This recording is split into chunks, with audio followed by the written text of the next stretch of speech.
Alors, une photo, un tableau, Oui, le monde daté d'aujourd'hui nous propose une photo d'un tableau de Rembrandt. Rembrandt est actuellement exposé à la National Gallery de Londres, il faut le savoir. Alors le tableau en question, le voilà.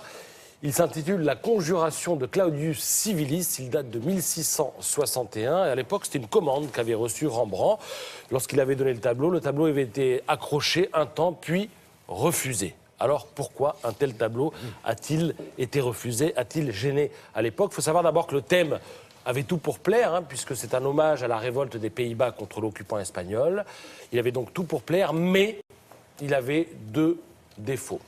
Le premier, c'est la lumière. Lorsqu'on regarde le tableau, c'est qu'elle semble émaner, cette lumière, de la nappe couvrant la table autour de laquelle sont réunis les conjurés. Et du coup, les visages sont éclairés par en dessous et ça leur donne un air démoniaque. Ça n'avait pas plu à la bourgeoisie de l'époque. Et puis, le second problème, c'est que Claudius est un héros de l'indépendance donc batave et il était borgne. Et Rembrandt l'a peint tel qu'il était, borgne. Il a même peint, si on regarde bien, son orbite vide. Je rappelle que Claudius, c'est le troisième en partant de la gauche.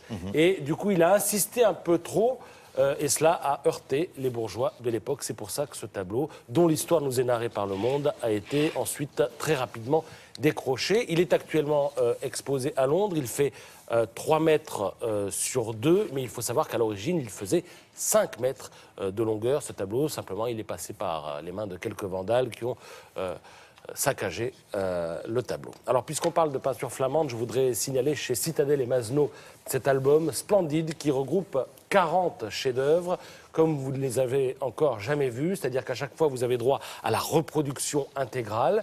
Et puis, le livre propose des centaines d'illustrations pleine page qui zooment sur des détails choisis, qui témoignent de la minutie et de la technique des peintres flamands. À chaque fois, vous avez droit aux commentaires d'un spécialiste de la peinture flamande, puisqu'il s'agit du conservateur du musée de Groningue à Bruges.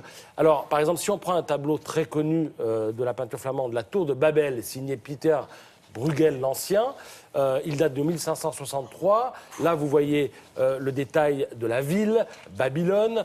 Vous allez voir aussi le détail des bateaux qui sont représentés sur le fleuve. Et bien alors, pour représenter la tour, on s'aperçoit, et c'est là que les commentaires prennent tout leur intérêt et leur saveur, que Bruegel s'appuie sans doute sur des dessins du Colisée. On va peut-être revoir la Tour de Babel. Des dessins du Colisée qu'il a pu faire en 1553 parce qu'il avait à l'époque séjourné à Rome. Et en fait, l'amphithéâtre romain lui a servi de modèle. Il a d'ailleurs puisé quelques composantes humoristiques comme le linge qui pend devant quelques arches de la tour.